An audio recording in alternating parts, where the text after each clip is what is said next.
Right now in New York City, Congressman Jerry Nadler and Dan Goldman are speaking right now to reporters outside an immigration courthouse. This is in downtown New York. It comes less than 24 hours after New York City Controller Brad Lander was arrested at this same building as he was escorting a person out of an immigration courtroom yesterday. DHS accused Lander of assaulting law enforcement in this, of impeding a federal officer.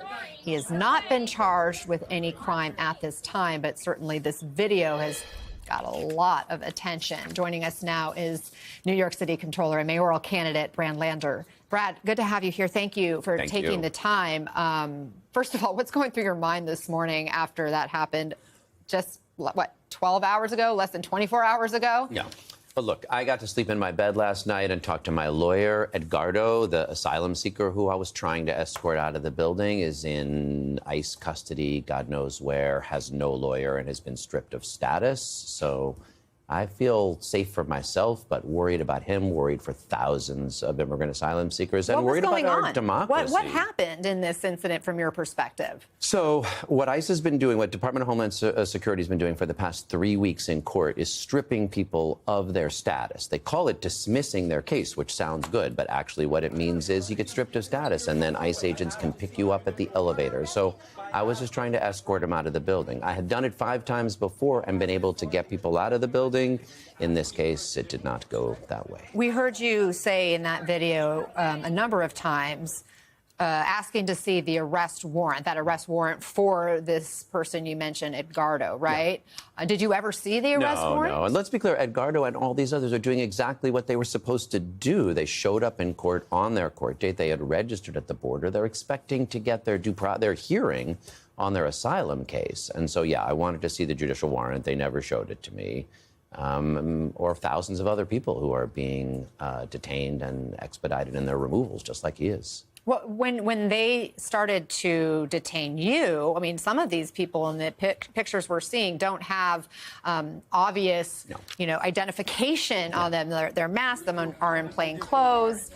Was that concerning to you? Did you realize who they were? To all of us. Look, that's the same set of people who arrested Senator Alex Padilla, the way Ras Baraka got arrested, a congressman's staffer got arrested last week. Yes, I mean, I found it very concerning. Obviously, it goes very quickly, but it's troubling to me. It's way more troubling for our democracy. But did you know who they were?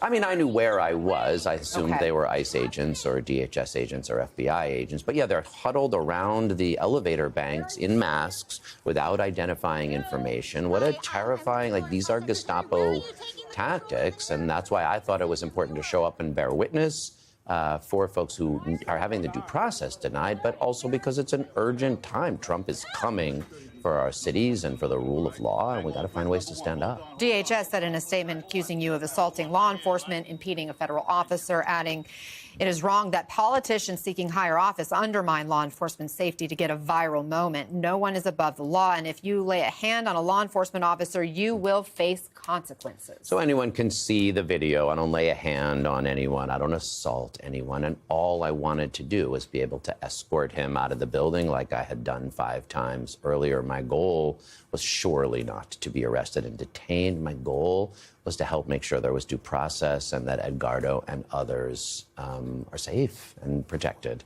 That's what I think all elected officials should be doing right now. Why did you want to help him? Was there anything in particular about Edgardo's case that drew you in? I mean, I only met him right out the door, so... So you'd shown up just to bear witness to anybody whose case was being presented yesterday? There's an organization called Immigrant Arc that has a Friend of the Court program, and you just show up for whoever is there to watch their case, and then if they need an escort out of the building, to provide it. You mentioned you're not alone. I mean, we've seen all these other cases, other people facing charges. In fact, Congresswoman LaMonica McIver currently facing charges. We saw the arrest initially of Newark Mayor Ras Baraka. He was detained. Ultimately, charges were dropped in his case. You mentioned California Senator Alex Padilla, who was forcibly removed, briefly detained by security officials at a press conference for DHS Secretary Kristi Noem. How would you describe what's going on? I mean, Attorney General Pam Bondi has described it as they are trying to liberate cities from their elected officials. But what that means to me is they are trying to wreck the rule of law. I mean, this is how we work. We elect people to lead. And what Trump wants to do is stoke conflict, instill fear in these families.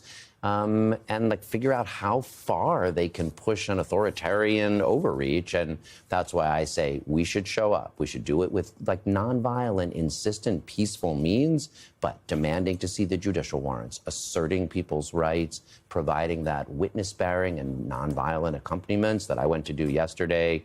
That was the spirit of millions of people coming out this weekend. Like, this is an urgent moment. We're not going to let Donald Trump and Pam Bondi liberate America from democracy. I mean, Manhattan U.S. Attorney's Office says they're reviewing what happened here. Do you worry you could still face charges? I mean, you know, they said yesterday that there were no charges brought, but that the case was under review. So we'll see what happens. But anyone can watch the video and judge for themselves. And I would just urge others to join in these efforts to bear witness and show up. You want to be mayor of New York City. If you were elected, what would you do about what's happening related to what you've described, more of a targeted movement by the Trump administration when it comes to interactions with Democratic officials? Yeah. Well, first, what I wish Edgardo had had yesterday was a lawyer. That would have been better than me. I'm not his lawyer. New York City should be acting to make sure that folks who be facing deportation proceedings have legal counsel, get advice. We could be connecting people through schools and libraries and hospitals. And, you know, 40% of New Yorkers are immigrants. 1 million kids are either immigrants or live in mixed status households. So as mayor, I'm going to protect all New Yorkers, whether they, you know, are here since birth or here since breakfast, and make sure that we show up for them, get them legal advice. But of course, that goes more. We need affordable housing and good jobs and protections. And right now, our mayor's doing none of those things. Would you stand up to the Trump administration? And how would you do so? Yeah. Well, partly I'll do it like I did yesterday. I mean, I will show up with my body on the line. I'll show up to make sure people get legal counsel and representation. We won't let ICE into our schools or our hospitals or our libraries. That's what it looks like. We've got the Statue of Liberty out in the harbor. This is the greatest immigrant city the world has ever known. And as mayor, I will fight like hell to keep it that way. Brad Lander, thank you very much for coming in, for sharing your story. And let's please keep in touch as you continue your efforts at these immigration courts. Thank you. Appreciate having you here.